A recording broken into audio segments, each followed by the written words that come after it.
In this video, we will learn the different arithmetic operators Java provides and how to use them.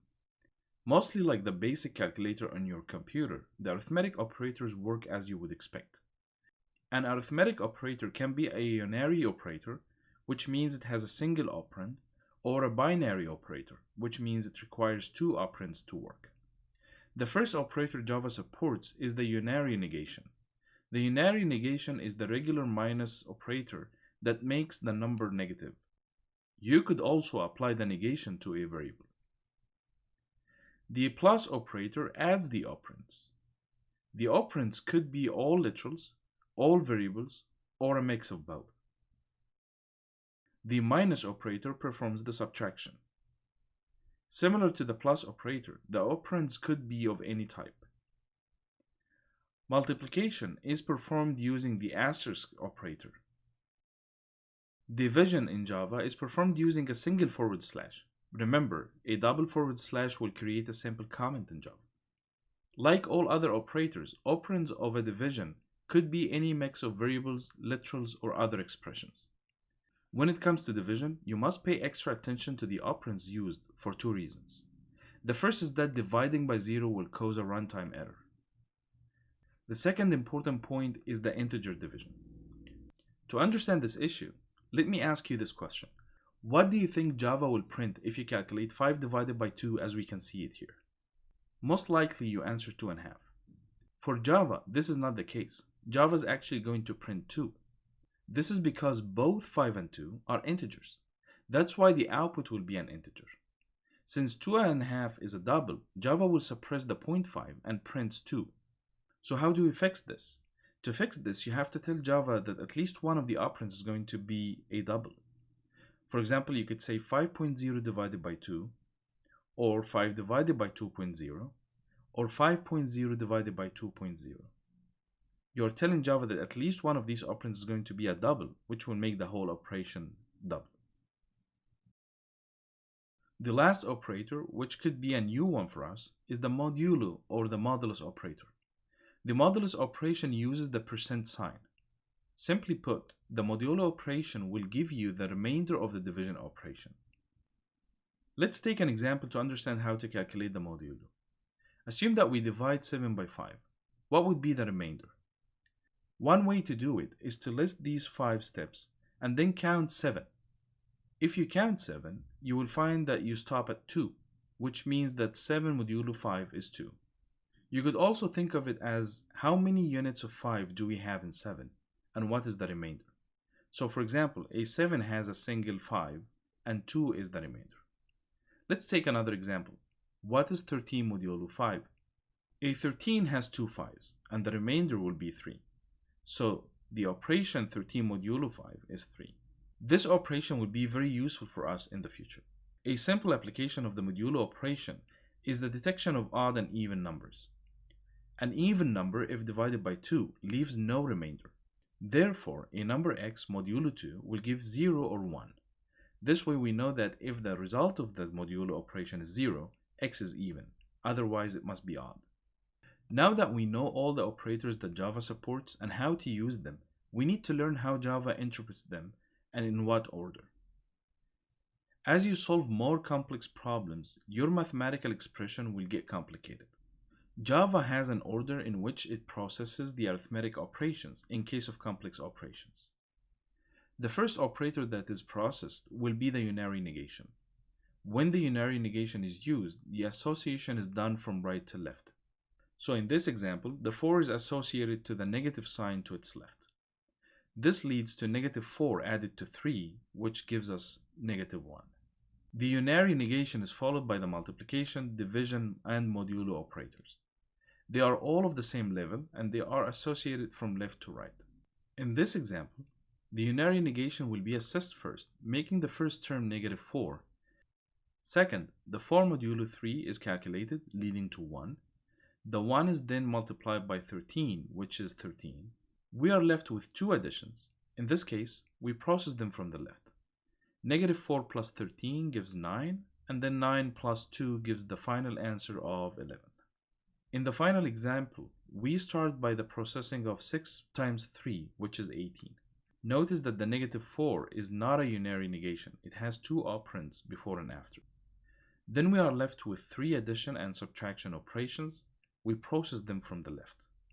We start with the 6 plus 3 leading to 9. 9 minus 4 is 5. And then 5 plus the 18 is 23. Now what if we wanted to have -4 plus 3 to give us -7? In this case, we should use parentheses. Parentheses have the highest priority. You can use them to override the order of precedence we just discussed. In this case, you can put the 4 plus 3 inside the parentheses, which will make it be processed even before the unary negation. When you use parentheses, remember that the most inner parentheses are processed first. Then you work your way out towards the outer parentheses. For example, in this expression, we start by calculating the 4 times 5 first, since it's at the same level as the 5 minus 2, but to its left. Followed by the 5 minus 2, and then the outer parentheses, which is the division, and finally the subtraction. So we have seen parentheses, multiplication, division, addition, and subtraction. So this is something very similar to PEMDAS, or BEMDAS if you use it with brackets instead of parentheses. So this is the rules that Java follow. Now, what about the E for the exponential? Where did it go? In fact, Java doesn't have a symbol for the exponential operations. Instead, we will have to use the methods that the math class provides us, which comes with the Java API. To raise a number to a power, we will use the method called pow from the math class. The way to use it is to call the math.pow and then enter the number as the first argument, followed by a comma, and then the power. In this example, we are trying to calculate 4 to the power 2. The math class is a very rich class. It has a large number of methods. Another method that can be useful to us is the square root. To calculate the square root of a number, we call math.square-root and pass the number as an argument between the parentheses. In this example, I'm going to show you things related to the arithmetic operations with Java. The first thing we discussed was the integer division. And we said that if you try to divide an integer number, so here I declare and assign one of the values here, x is equal to 5, and just declare y, and both of them are integers. And then what I do is that I say y, which is an integer, is equal to x, which is also an integer, divided by 2. And then I try to print y. 5 divided by 2 is 2.5, but since all of these are integers, what Java is going to print is actually 2. So it's going to truncate this 0.5 because it's dealing with integers all the way. Now, one way to solve this problem is that you want to tell Java that no, y is going to be a double, right? So you want Java to consider that fraction, the 2.5, or the 0.5 part of it. So what you want to do here is that you want to do or tell Java that y is going to be a double. Now notice here that if you try to tell Java to make double division and then try to assign it to y, it's going to complain. Because here what you are telling Java is that divide that integer by a double, but then the result is a double, right? And then you are trying to assign it to y, which was defined or declared as an int. So you need to be very careful with this. And here I'm going to just declare y to be a double, and that should solve the problem. So now x is integer equal to 5, that's fine. Then y is declared as double, but then I divide x, which is integer, by 2.0, which tells Java this is a double operation. And then the result is going to be double, which matches y, and then it's going to be assigned in y. The system.out.println then is going to print the whole 2.5 as an output. The other thing is the dividing by 0 and whether this is going to be a runtime or compile time error. A Java compiler is not going to detect that you are trying or attempting to divide by 0. So if I compile, it's going to compile no complaints. So x is equal to 5, y is also an integer, and then I try to divide x by 0 and assign this to y. So compiling, no problems, Java is not going to detect this, but then you try to run it, and this is where Java gives you this error. arithmetic exception, divide by 0. So Java's complaining, it's in red, it's not printing anything.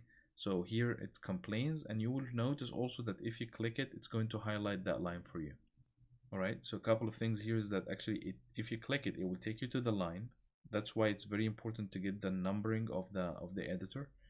And also it also tells you the number of the line here, so you could go and navigate manually. Another thing that I would like to point out is that let's say a problem, for example, like the one in the book, it says that you would like to calculate the 20% discount of a product.